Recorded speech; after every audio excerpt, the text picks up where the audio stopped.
HS3 Hindutva समन्वय सेवा संगठन के तत्वाधान में सुंदरकांड पाठ का आयोजन तथा सम्मान पत्र वितरण।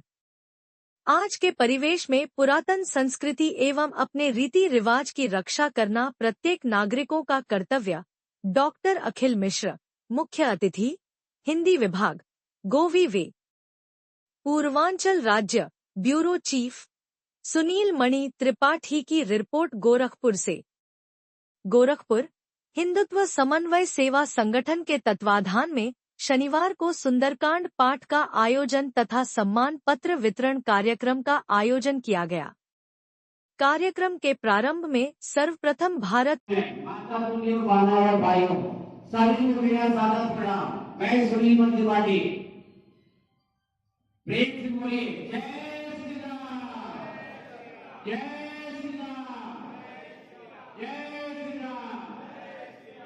प्रभु श्री राम का अपमान करने से सभी मनोकामना की पूर्ति की परिकल्पना रूप से साकार करने में और हमारे जो अध्यक्ष जी हैं जिनकी संस्था का जो उद्देश्य है उसे पूर्ण करने में आप सभी लोग इनका सहयोग करें, संस्था का सहयोग करें। जय श्री राम, भारत माता की जय, भारत माता की जय, भारत माता की जय। अब हमारे अध्यक्ष जी हनुमान चालीसा का पाठ करेंगे। सब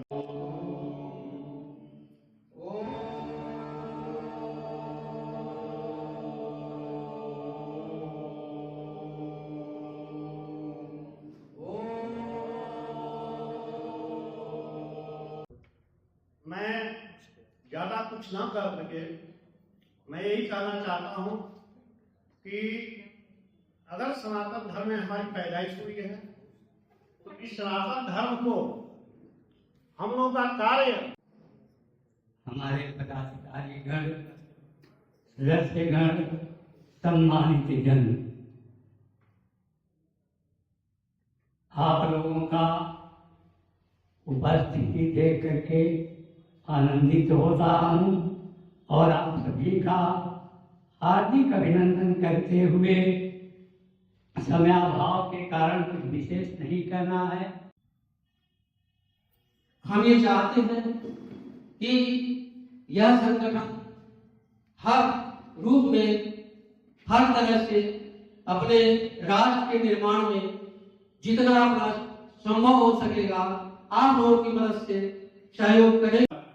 और क्रिश्चियनिटी के बहुत से देश हैं, क्रिश्चियन बहुत ही पावरफुल कम्युनिटी है।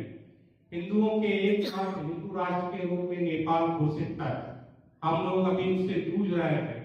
ऐसे में हमारी संस्कृति जो हिंदू संस्कृति है, जो कि बहुत ही वैज्ञानिक संस्कृति है, सनातन संस्कृति है, जो था, है और रहेगा, इस भाव से जुड़ी हुई संस्कृति है, उसे इसकी रक्षा। ओम HS3 ओम हिंदुत्व समन्वय सेवा संगठन यह सनातन धर्म के प्रचार प्रसार, देशवासियों में संस्कारों के पुनर्जागरण तथा असहाय लोगों को कैसे समृद्ध, विद्वान, बुद्धिमान बनाया जाए, इन्हीं विषयों पे विशेष रूप से कार्य कर रहा है। राष्ट्र को अखंड भारत का निर्माण करने का मुख्य संकल्प इस संगठन का है। हम लोगों को यह बताना चाहते हैं कि हमारे संगठन के 4 मूल मंत्र हैं। उन 4 मूल मंत्रों को सब लोग, पूरे देश के लोग आत्मसात करें। सबसे पहला ये कि सुबह उठते हैं तो कर दर्शन करें। कर दर्शन का मंत्र है कराग्रे वस्ते लक्ष्मी, कर मध्य सरस्वती, कर मूले तु गोविंदम, प्रभाते कर दर्शनम। इसके पश्चात बिस्तर छोड़ने के बाद धरती माँ का चरण स्पर्श करें, क्योंकि धरती माँ जो है वह हमारे सारे क्रियाकलापों को, हमारे भारों को वहन करती हैं, हमें जीवन रक्षण है अन्न प्रदान करती हैं। उनके लिए समुद्र वसने देवी पर्वत स्तन मंडले विष्णु पत्नी नमस्तुभ्यं पाद समक्ष में इस मंत्र के साथ उनका चरण स्पर्श करें।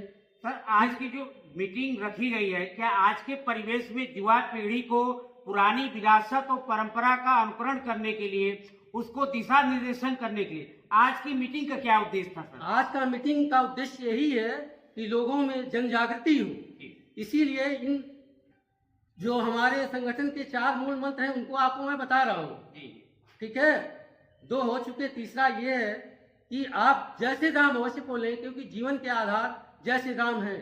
अगर राम के आदर्शों का हम लेश मात्र भी अनुकरण करते हैं तो जो भाई के साथ भाई का त्याग था, वह त्याग का कुछ अंश हमारे अंदर आ जाए तो आज जो एक भाई का गला काटने पे तैयार है वह कतई नहीं होगा।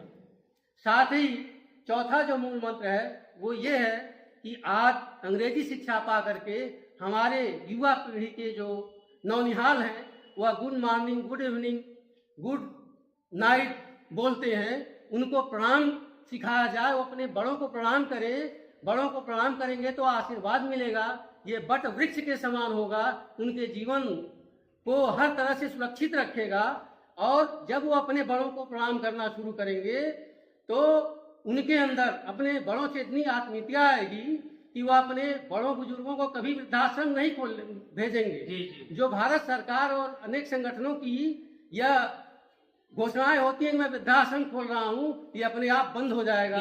हमारा संगठन इसी पे कार्य कर रहा है और हम यही चाहेंगे कि जो भारत के नौनिहाल हैं, जो युवा हैं, जो बुजुर्ग हैं, वो अपने बच्चों को इन सब संस्कारों से युक्त करें ताकि एक नए भारत, अखंड भारत का निर्माण। सर, आज के परिवेश में क्या ये जरूरी है कि केवल संगठन बना करके ही इस तरह के वातावरण हम सृजन कर सकते हैं? क्या अध्यापक और अध्यापिकाओं की अब भूमिका खत्म होती जा रही है क्या सर? ऐसी बात नहीं है। अध्यापक और अध्यापिकाओं की अपनी भूमिकाएं हैं। वे अपनी कक्षाओं में अपने विषयों के बीच से रास्ता निकालते हैं, लेकिन संगठन जो है वह इसलिए महत्वपूर्ण है कि संगठन सैद्धांतिक होने के साथ साथ वह प्रायोगिक भी होता है। प्रयोग के स्तर पर उस धर्म का उस कार्य प्रणाली को कैसे जमीन पर उतारे, वह संगठन काम करता है। इसलिए संगठन जो है वह अध्यापक और अध्यापिकाओं की भूमिका से ज्यादा महत्वपूर्ण है, क्योंकि वह प्रायोगिक स्तर पर जमीन के स्तर पर काम करता है। बहुत बहुत धन्यवाद सर। अभी आपने देखा होगा कोरोना काल में तमाम ऑनलाइन पठन पाठन की प्रणाली विकसित हो रही थी, लेकिन बच्चे वह सही ढंग से फायदा नहीं उठा पा रहे थे। मतलब क्लास का होना, कक्षा का होना, अध्यापक का होना, चार को डिस्टर्ब जरूरी होता है। उसी तरीके से संगठन भी इसीलिए बनाए जाते हैं कि उसके दिशा निर्देशन में बच्चे संस्कारवान बने और एक भारत, समृद्ध भारत के निर्माण में कुमति निवार सुमति के संगी कांचन वरण विराज सुवेशा काले मुंडल कुंचित केसा हाथ वज्र ध्वजा विराज काले मूज जनेऊर साज शंकर